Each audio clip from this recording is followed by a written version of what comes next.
Hood's up once again with the F-150 2002 model. I got the same code that came back after 300 miles of flawless driving, no check engine light, P0401, insufficient EGR flow. So I'm going to go back through all the diagnostic steps I went through in the previous video, which I'll link above and below. And without dragging you through that again, see if I can come up with anything new that's causing this problem.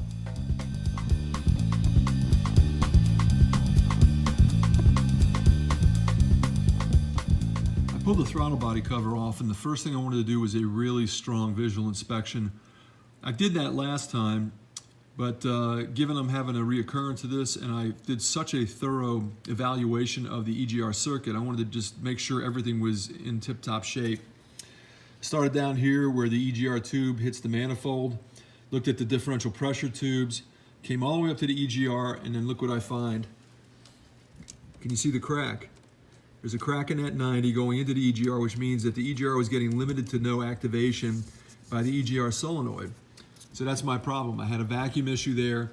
I'm surprised it actually didn't even show up as a vacuum leak. Maybe there wasn't enough, or probably because the EGR solenoid isn't open all the time, allowing vacuum to run except when the engine needs an EGR flow. So this goes to show you that a visual inspection can quickly resolve your conflict. As soon as I took the cover off and started doing the flow through, looking at the flow direction of the EGR path, I came across that.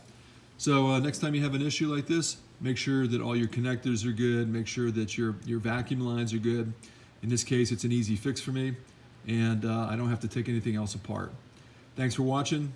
Love to hear from you. Comments below. Give me that thumbs up, subscribe. See you next time on Driving Intelligence.